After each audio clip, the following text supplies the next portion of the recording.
Avez-vous déjà entendu parler du peuple de Had? Une civilisation ancienne, puissante et redoutable, dont la grandeur fit trembler les terres d'Arabie.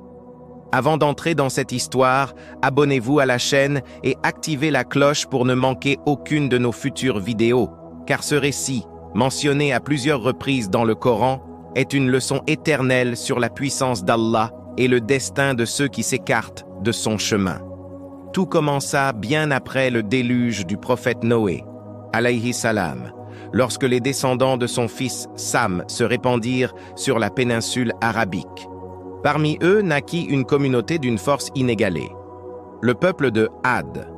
Selon les récits, ils vivaient dans une région luxuriante appelée Iram Dat al-Imad, Iram aux colonnes imposantes, un lieu si beau et prospère qu'il fut comparé à un paradis terrestre. Ces hommes étaient d'une stature impressionnante, au teint clair et vermeil, d'une force physique colossale. Leurs palais atteignaient les nuages, leurs champs débordaient de récoltes et leurs richesses semblaient inépuisables. Allah leur avait accordé d'immenses bénédictions. Mais au lieu d'en être reconnaissants, ils se laissèrent emporter par l'arrogance et la fierté. Leur cité, construite dans le désert d'Akaf, entre le Yémen et Oman, brillait comme des joyaux au milieu des sables. On raconte que leur demeure était soutenue par d'immenses colonnes de pierre, symbole de puissance et d'orgueil. Le Coran mentionne ce peuple dans la sourate Al-Fajr, versets 6 à 8. N'as-tu pas vu comment ton Seigneur a agi envers les Had, les habitants d'Iram aux colonnes élevées, dont jamais pareil n'a été créé dans les villes? Mais derrière cette grandeur apparente se cachait la corruption du cœur. Le peuple de Had s'était détourné d'Allah, adorant des idoles qu'ils avaient façonnées de leurs mains. Ils donnèrent à leur statue des noms comme Sada, Samud et Ira, croyant qu'elles pouvaient leur accorder prospérité et protection. Les traditions rapportent que cette dérive débuta sous le règne d'un roi nommé Shaddad ibn Had, un homme d'une force physique inégalée, mais d'une arrogance sans limite. Shaddad entendit parler du paradis promis par Allah et, dans sa folie, voulut construire le sien sur terre.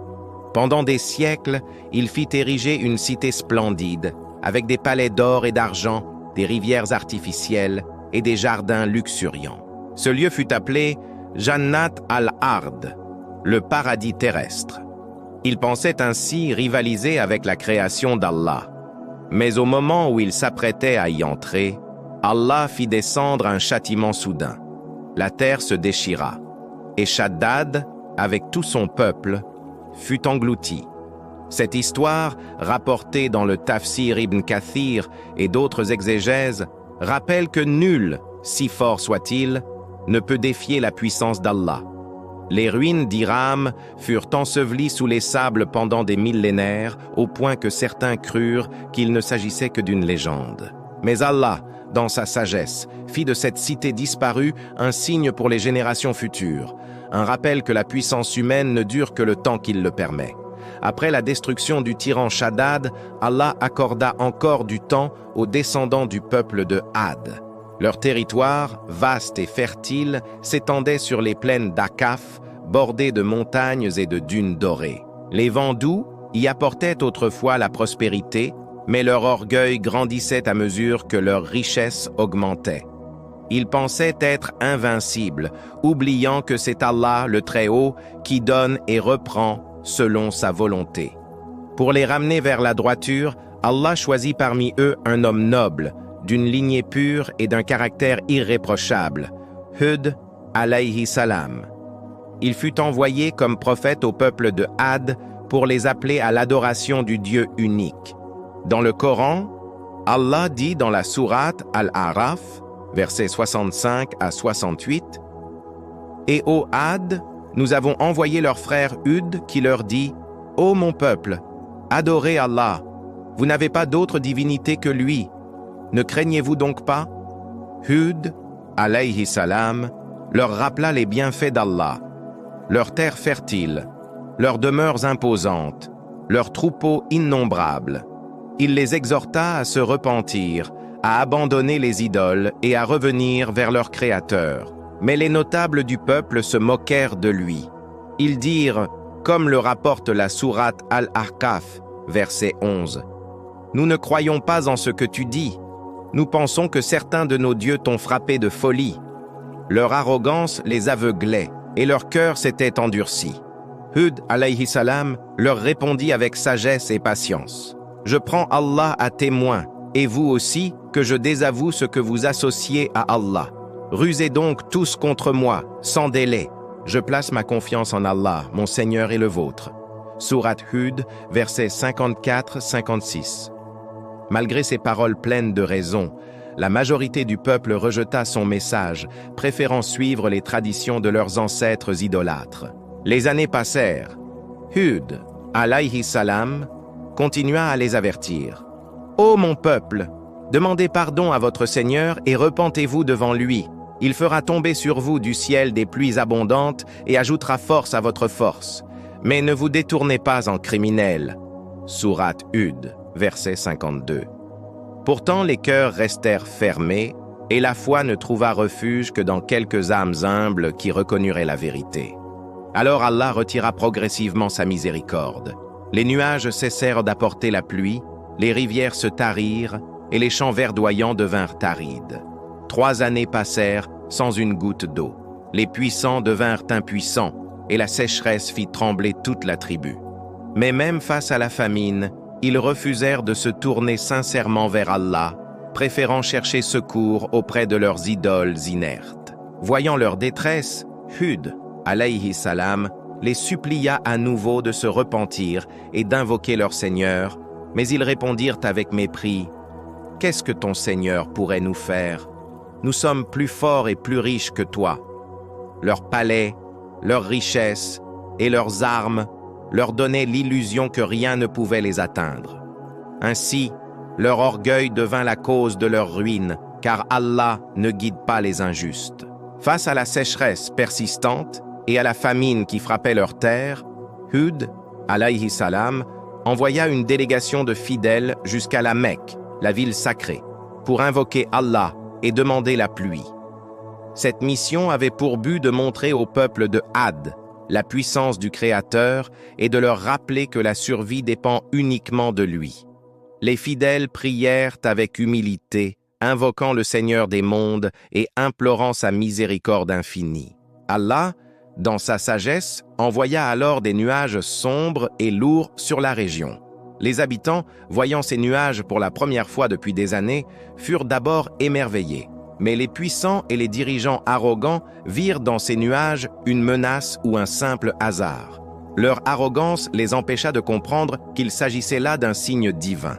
Le Coran mentionne ce miracle dans la sourate Al-Haqqa, versets 6-8, rappelant que la punition d'Allah s'abat sur ceux qui persistent dans l'injustice. Hud, alayhi salam, exhorta encore une fois son peuple. « Regardez les nuages, réfléchissez à la grandeur de votre Seigneur, cessez de suivre l'orgueil et l'idolâtrie et repentez-vous avant qu'il ne soit trop tard. » Mais leur cœur restait fermé.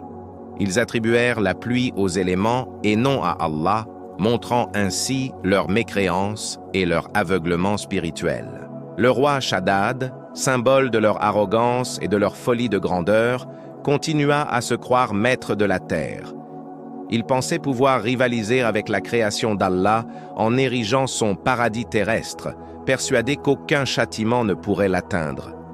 Mais le destin planifié par Allah ne se détourne jamais. Le Coran décrit cette arrogance comme une des causes principales de leur destruction imminente. Quand le peuple constata que la pluie ne tombait pas là où il le souhaitait, leur désespoir se transforma en colère contre Hud, alayhi salam. Ils l'accusèrent d'apporter la malédiction sur eux, oubliant que c'est leur refus de croire et de se repentir qui attirait le châtiment. Les traditions expliquent que cette colère se manifesta par des railleries, des moqueries et des menaces à son encontre, mais Hud resta ferme, patient et confiant en Allah. Les jours passèrent et la sécheresse s'intensifia. Les troupeaux mouraient, les récoltes disparaissaient et le sol devenait craquelé sous un soleil impitoyable. La souffrance de certains commença à ébranler leur orgueil, mais la majorité persistait dans le déni. C'est alors que le châtiment d'Allah commença à se manifester de manière spectaculaire sous forme de vents violents et de tempêtes dévastatrices que le Coran qualifie de tourments impitoyables. Ainsi commença la punition du peuple de Had. Allah envoya sur eux un vent violent qui souffla pendant 7 nuits et 8 jours, détruisant tout sur son passage. Les palais, les tours et les jardins furent balayés comme des feuilles au vent. Les puissants furent renversés, et les humbles disparurent sous la puissance du souffle divin. Seul Hud, alayhi salam, et les croyants qui le suivirent furent sauvés, comme le mentionne la sourate Al-Haqqa et le tafsir Ibn Kathir. Lorsque la tempête et le vent destructeur se levèrent, le peuple de Had fut complètement submergé. Leurs palais somptueux, construits avec arrogance par Shaddad, furent anéantis en quelques instants. Les rivières artificielles, les jardins luxuriants et les champs fertiles disparurent sous les sables et les vents violents. Tout ce qui témoignait de leur puissance et de leur fierté fut effacé par la volonté d'Allah, démontrant que nul ne peut échapper à son châtiment. Hud, alayhi salam, et les fidèles qui avaient cru en Allah furent sauvés. Leurs maisons et possessions restèrent intactes et ils purent constater la grandeur et la justice de leur Seigneur. Cette survie servit de leçon vivante. La foi et l'obéissance à Allah protègent de la ruine et du malheur, tandis que l'orgueil et l'idolâtrie conduisent à la destruction. Le Coran souligne dans la sourate Hud « Et nous sauvâmes Hud et ceux qui avaient cru avec lui par miséricorde de notre part. » Les ruines d'Iram et des cités avoisinantes devinrent au fil des siècles des symboles de l'orgueil humain et de l'injustice. Même les générations futures furent mises en garde à travers les récits prophétiques et les exégèses. Nul ne doit s'arroger le droit de rivaliser avec Allah, ni détourner le cœur de la vérité. Chaque pierre détruite et chaque colonne tombée témoignent de l'avertissement divin. La richesse matérielle et la puissance physique, si convoitées par Shaddad et son peuple, ne leur apportèrent ni bonheur ni sécurité. Le peuple de Had, qui se croyait invincible, fut anéanti en raison de son arrogance et de son refus de reconnaître le Seigneur unique. Les sources islamiques rappellent que cette leçon est éternelle. Le monde et ses délices sont éphémères, et seule la soumission à Allah assure la paix et la survie. Hud, alayhi salam, continua à enseigner et à rappeler la grandeur d'Allah après la destruction de son peuple. Il exhorta les survivants et les générations futures à méditer sur les conséquences de l'orgueil et de la mécréance. Le prophète encouragea ses fidèles à toujours rechercher la guidance d'Allah, à pratiquer la justice et à honorer les messages envoyés par les prophètes, afin que le cycle de la désobéissance ne se répète pas. Les tafsirs, tels que celui d'Ibn Kathir et de Jalaluddin al-Mahali, soulignent que l'histoire d'Ad n'est pas seulement un récit ancien, mais un avertissement pour toute l'humanité. Elle démontre que les hommes, aussi puissants soient-ils, ne peuvent survivre à l'épreuve divine s'ils persistent dans le péché et l'injustice. La tempête qui anéantit le peuple de Had est un signe clair de la justice implacable d'Allah et de la nécessité de l'humilité devant lui. Ainsi, l'histoire de Hud, alayhi salam, et de Had reste gravée dans la mémoire des croyants comme une leçon éternelle. Elle nous enseigne que la foi, la patience et l'obéissance sont les véritables protections contre le mal, tandis que l'orgueil, l'injustice et l'idolâtrie conduisent inévitablement à la ruine. Que cette histoire nous serve de guide et nous rappelle de toujours placer notre confiance en Allah, le Tout-Puissant et Miséricordieux. L'histoire du peuple de Had nous rappelle que la puissance matérielle, la richesse et la force physique sont éphémères si elles sont utilisées sans conscience de Dieu. Shaddad et son peuple pensaient dominer la terre, mais leur arrogance les conduisit à la destruction. Le Coran nous enseigne que le véritable pouvoir appartient uniquement à Allah et que quiconque détourne son cœur de lui s'expose à sa justice immédiate et implacable. Hud, alayhi salam, demeure un exemple de patience, de foi et de persévérance. Malgré le rejet, les moqueries et la menace constante de son peuple, il resta ferme dans sa mission. Les croyants qui le suivirent furent sauvés, illustrant la protection divine offerte à ceux qui placent leur confiance en Allah et suivent le droit chemin. Même face à des difficultés insurmontables, cette histoire illustre également l'importance de l'humilité et de la gratitude. Les bénédictions d'Allah ne doivent jamais être source d'arrogance. Les richesses, la puissance et les talents sont des tests et non des droits acquis. Le peuple de Had oublia cette vérité et fut anéanti, laissant derrière lui un avertissement éternel pour toute l'humanité. Les savants recommandent de méditer sur cette histoire dans nos vies quotidiennes. Chaque fois que l'orgueil, la désobéissance ou la mécréance menacent notre comportement, souvenons-nous du sort de Had. La leçon est claire. La prospérité matérielle ne remplace jamais la foi, l'obéissance et la connexion sincère avec Allah. En conclusion, que cette vidéo serve de rappel pour tous ceux qui la regardent. Abonnez-vous à notre chaîne, aimez cette vidéo et partagez-la avec vos proches. Que chacun d'entre nous tire des enseignements de l'histoire de Hud et du peuple de Had pour renforcer sa foi, pratiquer la gratitude et rester humble devant la grandeur d'Allah. Nous pouvons faire une courte dua ensemble. Ô Allah, guide-nous sur le droit chemin, protège-nous de l'arrogance et de l'injustice et fais que nos cœurs restent humbles et reconnaissants envers toi. Ô Seigneur, accorde-nous la sagesse et la patience face aux épreuves et fais que nous suivions toujours la voie de tes prophètes. Que cette histoire inspire chaque spectateur à réfléchir sur sa relation avec Allah, à se détourner de la désobéissance et à renforcer sa foi.